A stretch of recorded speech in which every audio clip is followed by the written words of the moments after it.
Indian cricket में इस time सिर्फ एक नाम ऐसा है कि जिसके ऊपर जितने भी इंडियन क्रिकेट फैंस हैं ना, उनका कंसेंसस है कि भाई साहब ये बंदा जो है ना, ये नेक्स्ट लेवल है।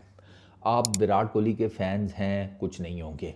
रोहित के फैंस हैं, कुछ नहीं होंगे। बुमराह की कहानी अलग है, और बुमराह की कहानी से रिलेटेड ही अब फैंस परेशान इस बात पर हैं कि खबरें ये आ रही हैं कि चैंपियंस ट्रॉफी के जो इनिशियल ग्रुप स्टेजेस के मैचेस हैं ना, जो कि इंडिया ने 3 खेलने हैं, बुमराह उसमें अवेलेबल शायद ना हो। अच्छा, इंग्लैंड के अगेंस्ट जो 3 ओडीआई मैचेस की सीरीज़ है, उसमें भी बुमराह की जो पार्टिसिपेशन है वो मुश्किल नज़र आ रही है। इंडियन मीडिया के जितने मेजर आउटलेट्स हैं वो यही दावा करते हुए नज़र आ रहे हैं कि बुमराह को जो इंजरी हुई है बॉर्डर गवास्कर ट्रॉफी के 5वें टेस्ट मैच में, जब आपने उससे खोते की तरह बॉलिंग कराई है, मतलब बुमराह से 150 प्लस ओवर्स, 150 प्लस एमसीजी में तो उसने अपना ही रिकॉर्ड तोड़ दिया ना, 50-55 ओवर करा दिए, और उसने कभी किसी टेस्ट मैच में इतने ओवर्स किए ही नहीं थे।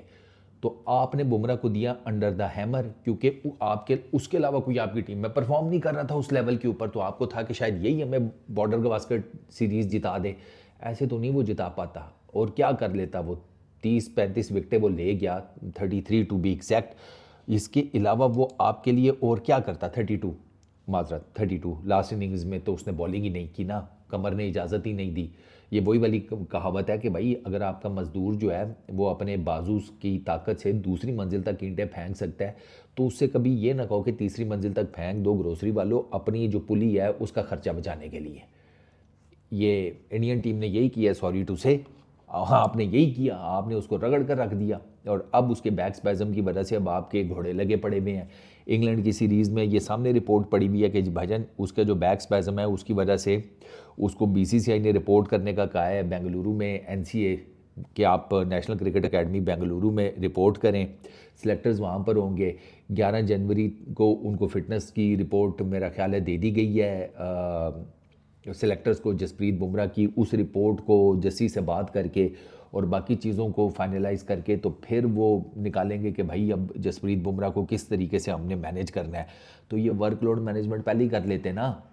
इतनी इंपॉर्टेंट आपके ऊपर आईसीसी का इवेंट आ गया, और आपका ग्रुप स्टेजेस में आपका मेन बॉलर ही नहीं होगा। आपके 3 ग्रुप स्टेजेस मैचेस हैं। पहला आपने बांग्लादेश के अगेंस्ट खेलना है 20 को, फिर 23 को आपने पाकिस्तान के अगेंस्ट खेलना है, if I am not wrong, बिल्कुल।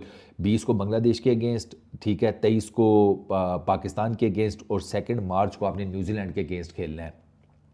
अब आपके 2 मैचेस टेक्निकली देखा जाए तो फॉर दैट मैटर टफ है। पाकिस्तान इंडिया का हो गया, न्यूजीलैंड का ऑन पेपर हम बात कर रहे हैं।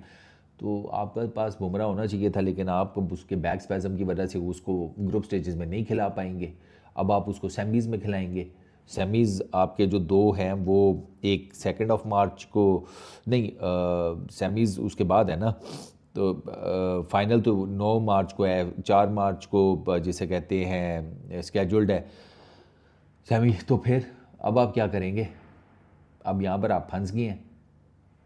तो ये हुआ है बुमराह के साथ कि बुमराह भाईजान आपके लिए अभी उसकी सिलेक्टर्स ये सोच रहे हैं कि इसको जैसे कहते हैं इंग्लैंड वाली सीरीज़ में सिलेक्ट कर लेते हैं सब्जेक्टेड टू फिटनेस करके, फिर चैंपियंस ट्रॉफी में भी इसको सिलेक्ट तो ज़रूर करेंगे। लेकिन अब वो भी बेचारे जिसे कहते हैं कन्फ्यूज़ हैं, क्योंकि उनको भी नहीं पता कि अगर सिलेक्ट कर लिया और कुछ चेंजेस करनी पड़ गई फिर, क्योंकि उनके पास 12 फरवरी तक की डेट होगी अगर वो स्क्वाड में कुछ चेंज करना चाहते हैं, एक हफ्ता पहले तक जब टूर्नामेंट शुरू होना है। तो जसप्रीत बुमराह को लेकर ना इस टाइम एक ठीक ठाक किस्म का भसड़ मचा हुआ है।